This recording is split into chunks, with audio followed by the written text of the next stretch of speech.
Bom dia a todos. Essa é uma entrevista sobre gestão de custos e finanças corporativas.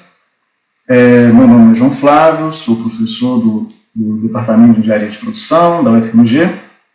Leciono a disciplina de custos e nessa disciplina, além do conteúdo técnico e acadêmico, a gente convida um profissional de grande experiência no mercado para complementar o curso, né, e trazer uma visão aplicada de mercado. Então, convidei o José Luiz para compartilhar a sua experiência conosco e preparamos algumas perguntas para a gente bater um papo aqui. Então, bom dia, José Luiz. Bom dia, João. Bom dia a todos. Meu nome é José Luiz.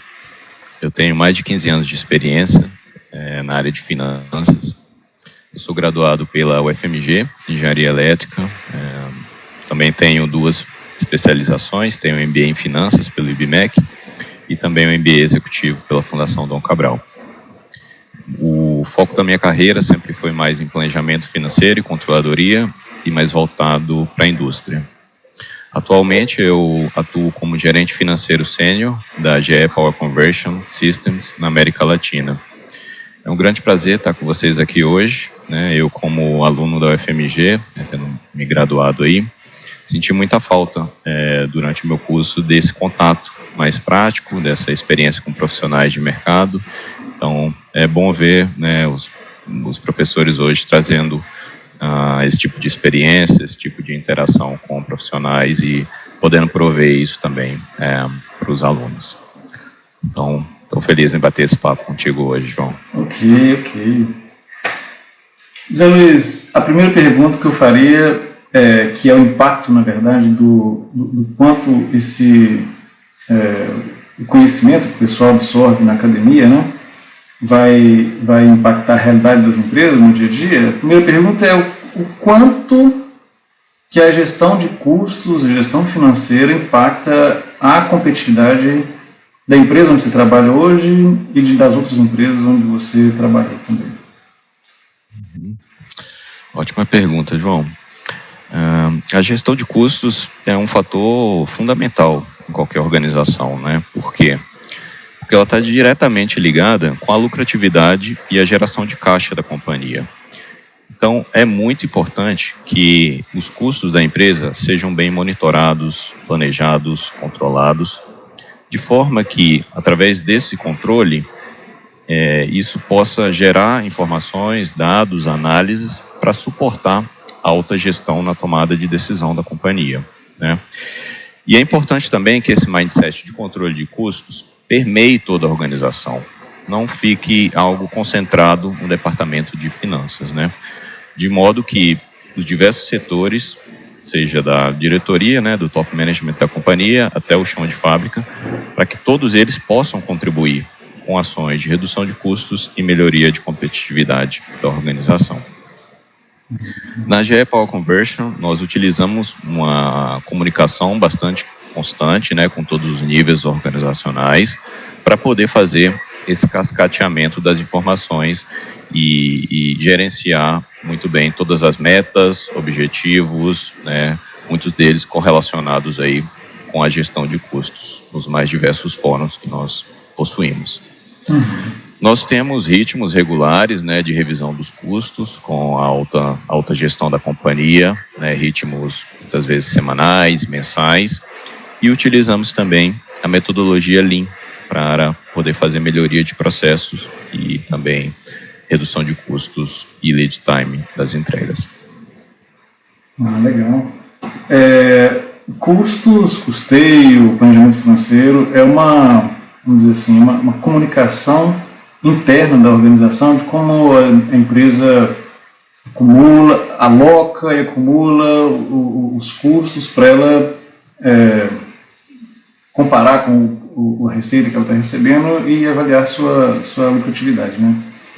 Como é que é feita a alocação e a acumulação dos custos de produtos e de serviços na empresa onde você trabalha? Essa parte de alocação e acumulação por processos, ou, ou por produto, né, ou por ordem de pedido, depende do esquema de produção, né, entendo aí que seja um esquema de produção engineer to order, né, você faz muitos produtos sob demanda. E como é feita essa alocação e acumulação dos custos para montar aí o planejamento de custeio? Ok, perfeito. Bom, João, no nosso negócio, a maioria das soluções que nós entregamos para os nossos clientes são projetizadas, ou seja, são altamente customizados para a aplicação industrial do cliente. Nós, na GE Power Conversion, fazemos diversas classificações de grupos e de custos, mas eu gostaria de destacar 3 principais mais relevantes, que englobam aí a nossa matriz de custo de uma forma mais robusta. São eles os custos de materiais, o custo de mão de obra direta e também as despesas fixas. Despesas fixas, estamos falando aí de despesas administrativas, custos com utilidades, energia, manutenção, água, enfim. Só de overhead também é muito comum. Overhead, exato. Então, em função dessa alta customização, a grande maioria dos custos de materiais são diretamente alocados no projeto para o qual esse material foi comprado. Uhum. Os itens já são solicitados no departamento de suprimentos numa modalidade make to order, ou seja, a grande maioria daquilo que a gente compra já tem uma destinação para um projeto específico. Não vai estocar nada. Não vai estocar, o período de estoque é bastante curto. Obviamente, que temos alguns itens de minuteria, alguns itens de giro mais rápido que a gente faz algum estoque, mas a grande maioria funciona na modalidade de make to order. E à medida que esses custos, que esses materiais são entregues para o cliente, esses itens saem rapidamente do estoque, transitam rapidamente pelo estoque e viram custos e têm a sua receita apropriada. Então, é dessa forma que funciona a parte de materiais. Para a mão de obra direta, especificamente, nós temos um sistema de apontamento de horas, onde os times que trabalham nos projetos, estamos falando de engenheiros, técnicos, planejadores, gerentes de projetos, entre outros, eles podem alocar qual foi o volume de horas trabalhadas em cada um desses projetos, em cada um dos meses que eles estão ali executando cada uma das empreitadas que eles estão trabalhando. A partir desse volume de horas apontado dentro do sistema, nós utilizamos o SAP para poder fazer essa alocação e controle. O sistema tem uma taxa horária fixa, que é revista anualmente, e essas horas apontadas são alocadas em cada um dos projetos trabalhados. Então, dessa maneira que a gente faz a alocação de custo de mão de obra direta. Para as demais despesas fixas, elas não são, digamos, projetizadas, elas não são distribuídas de acordo com cada um dos projetos, elas são consolidadas e vão afetar diretamente a nossa DRE. Vai direto para o resultado, Vai direto para o resultado. Sim. Tá muito alinhado no custeio variável, Qual o método, ou os métodos, que são mais usados de custeio, aí, o custeio por absorção, custeio variável, custeio ABC, custeio neto, custeio Kaizen, qual? O método mais utilizado é tanto o custeio variável, como também o custeio por absorção. Então, depende do tipo de custo, ele é alocado de forma distinta em cada um dos produtos. Nesse aspecto, o sistema de custeio que faz essa alocação e o reporte pelo custeio por absorção ou variável é o mesmo? É o mesmo. Ele realoca os custos e reporta com custeio por absorção. Ou não, se for internamente, aloca igual o overhead e despesas fixas de uma vez, internamente. É o mesmo sistema. O sistema é o mesmo, Exato, nós utilizamos o SAP como nosso ERP principal. E aí você diz que você tem a alocação dos custos aos produtos e tudo mais, parte do custo fixo não é detalhado a cada projeto, na verdade, E como é que é feito o preço, né, a precificação desses serviços, né, e os produtos que são vendidos de lá. Certo. A precificação é fundamental para qualquer organização, né? E durante o processo de precificação é importante entender quais são as variáveis chaves que vão ocasionar ali, vão ser fundamentais para a decisão do seu cliente, né? Porque basicamente não é só preço, também há aspectos de qualidade técnica, lead time de entrega, né? Muitas vezes ali um fornecedor pode ter o melhor preço, mas não consegue atender necessidade de prazo de entrega do cliente. Suporte pós-venda, entre outros aspectos, né? Por quê? Porque como os clientes estão adquirindo ativos para o processo produtivo deles, é importante, né, para esses clientes que esses ativos tenham qualidade, disponibilidade, confiabilidade, né, para que eles possam rodar de uma forma linear e sem muitas paradas, a não ser que sejam programadas, a sua linha de produção, né? Então, esses aspectos técnicos são bastante explorados na fase licitatória. Então, nós temos duas grandes etapas, né, no processo de venda. Uma fase mais técnica, que a gente chama de equalização técnica, onde todos os proponentes ali devem prover soluções que são equivalentes, né, para que a gente não tenha diferentes especificações e diferentes proponentes fornecendo soluções muito distintas. E após essa fase técnica, né, nós temos a fase comercial propriamente dita, que é mais focada em preço e também os termos e condições de entregas, né? Por exemplo, prazo de pagamento, garantia, quais são as demais condições contratuais que vão ser discutidas com o cliente. Para a precificação em si, nós utilizamos referências históricas de cotações anteriores, né, feedbacks dos clientes também, se o preço está competitivo ou não, seja dentro do próprio processo com o cliente que nós estamos fazendo a oferta, como também histórico de feedbacks passados de clientes, né, para que seja possível realizar toda essa comparação e realizar uma oferta competitiva para o nosso cliente final. Nem sempre o menor preço vence, né? Porque, como eu comentei inicialmente, outros aspectos podem ser considerados no critério de decisão de compra do cliente e, dessa forma, né, os diversos proponentes ali para um processo licitatório oferecem as suas propostas com os termos e condições que eles conseguem atingir. Então, só para tangibilizar um pouco mais... E o markup também nem sempre ele é realizado de acordo com o planejado inicialmente. Você tem essa flexibilidade de, por exemplo, da equipe comercial, de fazer um ajuste do preço? Nós temos flexibilidade, nós temos processos internos que gerem essa dinâmica, tá, João? Então, por exemplo, até determinado nível, o time comercial tem liberdade para poder negociar com os clientes.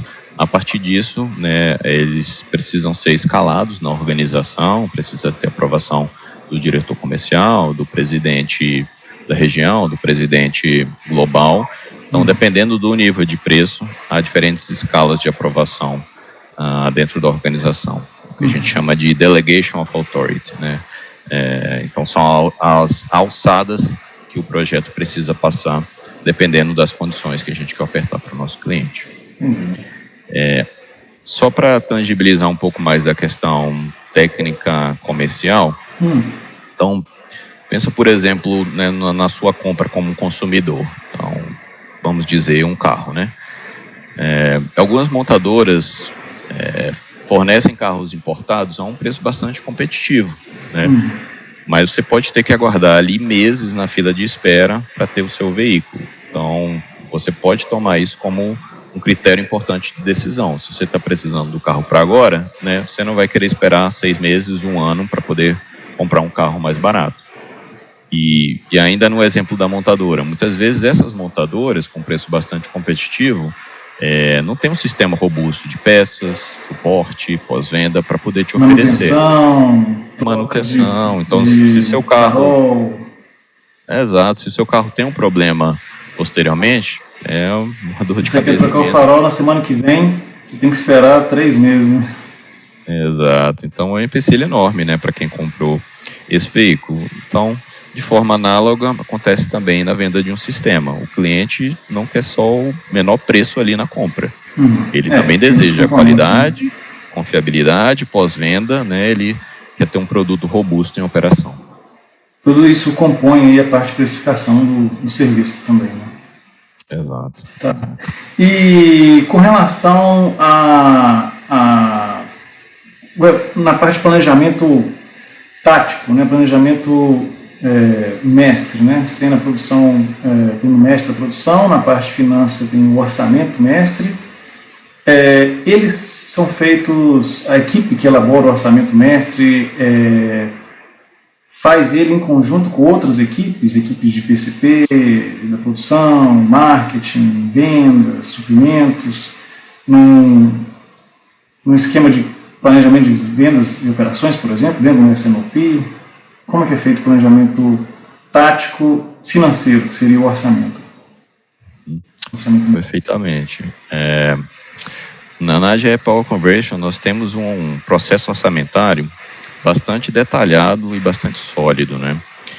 Ele é gerido pelo time de finanças, então, finanças quem é responsável por liderar todo esse processo, mas ele envolve todas as áreas da organização, né?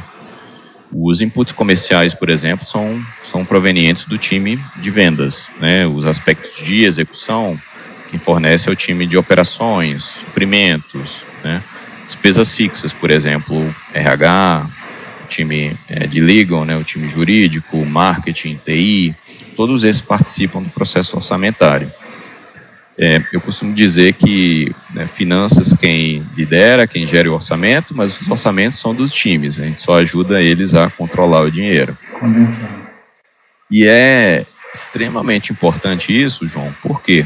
Porque dessa forma a gente consegue gerar accountability nos times de negócio, né? Consegue gerar uma responsabilidade, uma participação deles no processo orçamentário, e aí eles se sentem ali donos do orçamento também, não só algo que o time de finanças precisa fazer, né? Porque o orçamento vamos dizer assim, é um acordo, vamos dizer assim, que uma vez finalizado gera, após um acordo, metas, né? Então é um processo de comunicação muito intenso, né?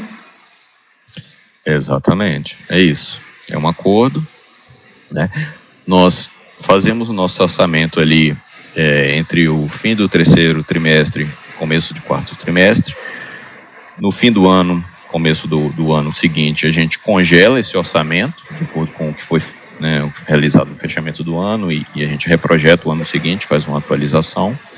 E esse orçamento vira ali as nossas metas, nosso objetivo anual, que a gente acompanha ao longo do ano seguinte, né?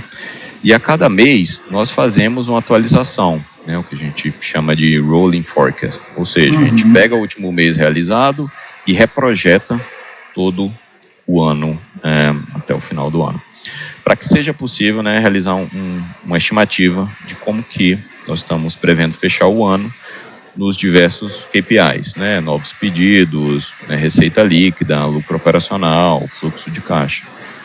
E isso também possibilita... Só complementando aqui para os alunos, o Rolling Forecast é o planejamento de horizonte rolante, KPIs aí são os indicadores de desempenho, os indicadores chaves de desempenho, para que todos possam acompanhar. Ok, perfeito. E a partir também dessa revisão recorrente, é possível ali realizar alguma correção da rota ao longo dos meses, então você tem que apertar um pouco mais o controle de custos, ou enfim, se a gente tem um pouco mais de recursos para poder investir algo mais para o médio e longo prazo, toda essa decisão é tomada de acordo com essa atualização frequente do orçamento que nós fazemos. E essa atualização frequente e o acompanhamento é feito através de relatórios, Então, quais são os relatórios financeiros mais utilizados por vocês? DRE, balanço patrimonial, fluxo de caixa, entre outros, quais que seriam? Sim. Os relatórios mais relevantes, né, para uma avaliação financeira, basicamente são esses, né? Então, em finanças corporativas é fundamental que, né, o analista financeiro, especialista financeiro, tenha ali um bom demonstrativo do resultado do exercício, uma DRE, um balanço patrimonial e um fluxo de caixa, né? Então, esses, digamos, são os relatórios fundamentais. Entretanto, muitos desses relatórios, eles têm uma perspectiva consolidada das informações. Então, a gente não tem o detalhe necessário para poder acompanhar o dia a dia da empresa, apesar de eles serem ali os relatórios mais importantes.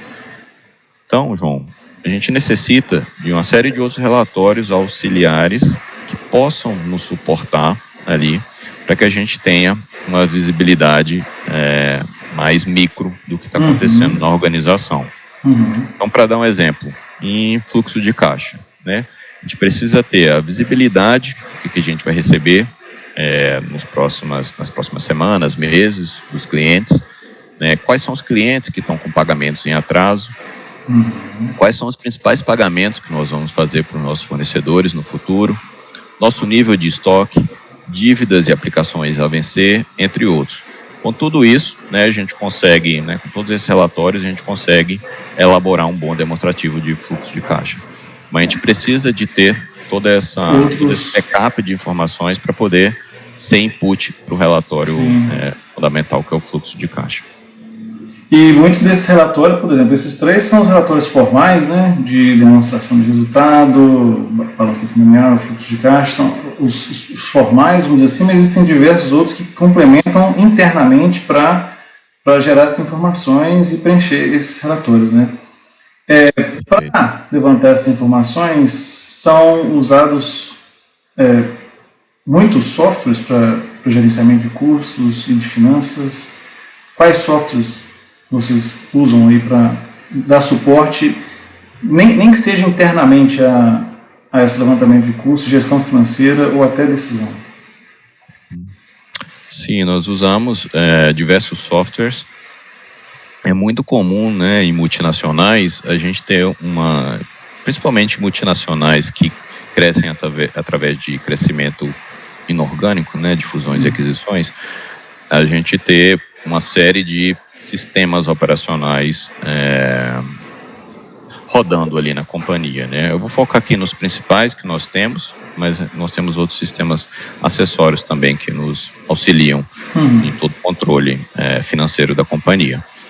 Nosso principal sistema, como ERP, hoje é o SAP, né, que serve ali para poder controlar, né, todos os processos de custos e de finanças. Isso na nossa entidade legal. Tá? Para poder fazer o reporting dessas informações para o nosso headquarters, né, para a nossa matriz, nós utilizamos um outro sistema que se chama HFM, que é bastante comum também em multinacionais, que é o Hyperion Financial Management, da Oracle. Isso é muito comum porque esse sistema é capaz de consolidar diversos ERPs diferentes, então, por exemplo, diferentes versões de SAP, ou mesmo reportes manuais, e fazer a consolidação de todo esse resultado, né, das diferentes unidades, para que seja possível chegar no resultado corporativo da companhia. Além disso, a gente utiliza, né, bastante Excel, o Smartsheet também, para poder fazer análise, controles mais detalhados, e também esses possibilitam uma maior flexibilidade do que o SAP.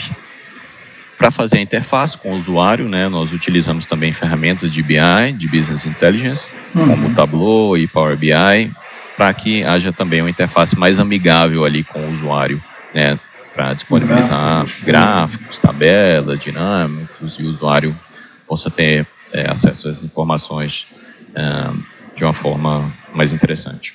Customizado, né? Customizado. E sobre o pessoal de custos mesmo, que está trabalhando ali na parte de custo, a equipe de custos, eles trabalham na parte de melhoria dos processos produtivos e dos serviços. Como é que eles atuam na melhoria do serviço em si, na operação? O time de finanças na GE, ele atua fortemente como um parceiro do negócio, né? Então, tanto o especialista de custo quanto as demais áreas de finanças, eles atuam junto às lideranças comerciais, de operações, para poder fazer as análises e dar o suporte e recomendação para as tomadas de decisão, né? Então, o especialista de custo, ele provê os relatórios, análises, que servem como um input, né, para melhoria de processos, seja, por exemplo, no controle de estoque, como na redução de custos fixos e variáveis, e dando essa visibilidade para o top management da companhia, há essa oportunidade para encontrar esses gaps e gerar oportunidades para atuação, né? São feitos planos de ação a partir dessas análises e recomendações, que podem ser liderados ou pelo time de custos ou pela própria área da operação, para que essa melhoria de processo seja implementada, né? Além disso, a gente tem a cultura Lean muito forte na companhia. Então, a eliminação de desperdícios, a redução de lead time, né, é bastante forte ali na cultura da organização, e a gente utiliza isso, né, tem diversos projetos com diversas equipes, né, imagino, com o pessoal de Lean, Jack Welch, Exato, nós utilizamos isso como, né, as ferramentas do Lean para poder nos auxiliar a melhorar nossos processos produtivos. E pensando nessa parte de melhoria de processo produtivo, vou vincular um pouquinho com as outras áreas que também sou professor, de simulação e PCP, onde a gente usa otimização, né? Você falou aí na parte de gestão de estoque, a empresa, elas utilizam esses sistemas analíticos de otimização ou simulação para planejamento e melhoria dos processos? Se sim, eles utilizam algum software? Na parte de engenharia e serviços, nós utilizamos bastante, João. Então, nós utilizamos sistemas analíticos de simulação, otimização, né, para que esse time mais técnico possa, né, entregar soluções para os clientes na melhor qualidade possível, né, com a qualidade otimizada. Na parte de finanças, especificamente em custos, por ser uma solução altamente customizada, né, numa produção seriada que nós fazemos, sim. Até o momento a gente não identificou nenhuma necessidade para poder utilizar algum software analítico para poder aplicar redução de custos. Entendi. A maioria, né, das análises nós fazemos em Excel, Smartsheet, Tableau, então até o momento a gente não identificou essa necessidade. Se eventualmente no futuro seja algo mapeado e interessante para que a gente possa usar, certamente será avaliado. Sim, é uma empresa engineer to order, né, projeto sob demanda, né, não é um esquema clássico de produção para estoque ou nem sob pedido, né, então provavelmente as soluções devem ser mais customizadas mesmo, ou desenvolvidas, né, pode ser desenvolvidas. Uma oportunidade também. Perfeito. Pensando sobre o profissional, o nosso aluno de engenharia de produção de cursos, que vão trabalhar com vocês aí, como é que é a carreira do profissional de finanças, como é que é a progressão de carreira na empresa? Queria que você comentasse essa parte do profissional, de interesse de todos. Ok. Sobre plano de carreira, né, atualmente não é mais prática das grandes organizações trabalharem com planos mais formais, né, para os seus funcionários, digamos assim, né. É algo muito mais que o indivíduo precisa desenvolver do que a empresa de forma corporativa precise prover. O que a empresa precisa, né, prover para os seus funcionários são recursos, treinamentos, processos, para que esse profissional se desenvolva e cresça, né? Não necessariamente um crescimento vertical, mas que ele possa, né, adquirir mais aprendizado, né, e evoluir tecnicamente e no aspecto de liderança, se isso for o interesse desse colaborador. E a GE oferece diversas oportunidades de treinamento e aprendizado para os seus profissionais, né, investindo fortemente tanto na parte técnica, comportamental, liderança dos seus times. E aí o profissional, João, pode escolher uma carreira mais técnica, né? Digamos, um especialista de processos, de sistemas, ou uma carreira mais gerencial. Nós temos diversos programas corporativos em diferentes níveis da organização, né? Desde de estagiários até a diretoria.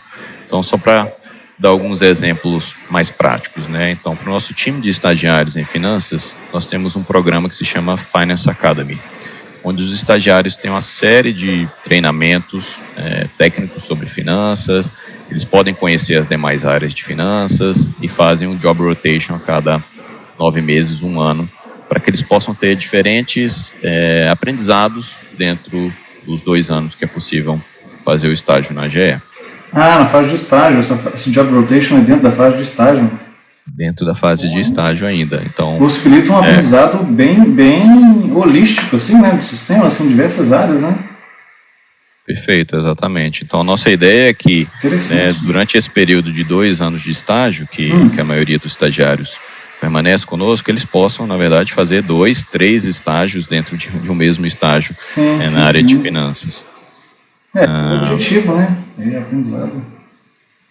Objetivo de aprendizado, e para a organização é interessante também, porque, né, forma um profissional ali mais tecnicamente qualificado e fazendo ali essa oxigenação, digamos, constante do time, a gente é capaz de gerar mais ideias e implementar melhorias de processos recorrentes. E, eventualmente, contratá-lo, né? Nesse aspecto, eu queria perguntar qual que é o perfil desejado, assim, do pessoal que trabalha na empresa. Essa seria, para finalizar, vamos dizer assim, a última pergunta, e a gente já libera aqui, tá bom? Certo. Então, o perfil do profissional, João, bom, falando do aspecto mais básico, né, das habilidades necessárias, né, é um profissional com uma capacidade analítica, né, bastante forte, que gosta de trabalhar com números. A organização também é muito importante para a área de finanças. Esses são os aspectos, domínio de Excel, né, para multinacionais também importante ali o domínio da língua, né, principalmente ter do inglês, né? um inglês muito bom, ter um inglês muito bom, né, mais do que falar 2, 3, 4 línguas, né, é muito importante hoje em dia ter um bom inglês. Com um bom inglês você tem essa capacidade de se comunicar no mundo corporativo. E também acho importante lembrar que é importante escrever bem também, né? Português e inglês, mas escrever, a habilidade de elaborar relatórios, reportes é muito importante, né? Na área de engenharia às vezes é um pouco deixado de lado, mas a capacidade de elaborar um texto de qualidade é bom. Perfeito. Então, explorando os aspectos não tão mais fundamentais, mas os aspectos um pouco mais médios para avançados, é fundamental ter essa boa comunicação, né?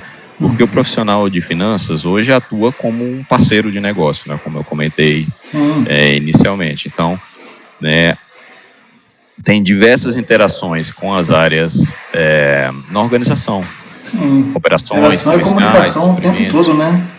Comunicação o tempo todo, tanto para buscar as informações, né, para ter os inputs para poder fazer as análises, como também a partir das análises, relatórios, né, prover ali, né, quais são as conclusões, quais são as recomendações que a gente está dando para as áreas operacionais ali da empresa. Então, essa comunicação, tanto oral quanto escrita, é fundamental, né, para que as áreas consigam se entender, né, que você adeque também o seu linguajar, não fale o financeiro, digamos assim, com as demais áreas da companhia, e aí as áreas correlatas consigam compreender. Absorver, né? Eu costumo dizer, simplificação é o mais sofisticado que tem, é você conseguir ser simples para passar uma mensagem clara, né, para quem está te escutando, né? Perfeito. E aí, João, olhando para o futuro, né, assim como nas demais profissões, a área de finanças também está sendo significativamente afetada pela inteligência artificial, né? Então, algumas pesquisas recentes indicam que profissionais de finanças com habilidades em TI, melhoria de processos, análise de dados e outros temas correlatos terão uma grande demanda e empregabilidade no futuro, né? Sim. E as áreas mais transacionais e de processos repetitivos tendem gradualmente a perder espaço ali no mercado. Sim. Então, a área técnica mais forte daqui para frente é finanças correlacionado ali com análise de dados e inteligência artificial. Sim, eu queria dar um reforço aí para os meus alunos, como você acabou de dizer, a parte transacional, ela é facilmente automatizável, eu diria assim, né? Então, essa parte, é preciso ter o conhecimento que está ali por trás, mas sabendo que aquilo ali pode ser automatizado. E eu queria reforçar muito, por exemplo, com novas tecnologias, inteligência artificial e tudo mais, a habilidade de programação é muito importante, mas a capacidade analítica que trabalha junto com essa parte de programação e a parte de computação da inteligência artificial, ela é a mais importante de todas, ela é insubstituível, vamos dizer assim. Então, essa parte analítica, né, de entender e ver o impacto que aquilo vai causar e onde tem que trabalhar na causa e em relação de causa e efeito o tempo todo, é o que a gente mais trabalha para ter um bom profissional, vamos dizer assim, né, quando for atuar aí com vocês. Mas beleza, eu queria agradecer, José Luiz, muito mesmo, pela sua disponibilidade, pela gentileza, pela experiência enorme que você tem e você nos passa com muita tranquilidade, com muita clareza nas ideias. Fico muito tranquilo de todos nós absorvermos. E é isso aí. Espero divulgar isso aqui aos nossos alunos, que eles possam poder absorver um pouquinho da sua experiência. Eu que agradeço, João, pelo convite, né, pela possibilidade de contribuir, né, com o curso de Engenharia de Produção, com o aprendizado dos alunos. E desejo sucesso para você e para os alunos, né, nas carreiras deles. Tá bom, obrigado, até mais.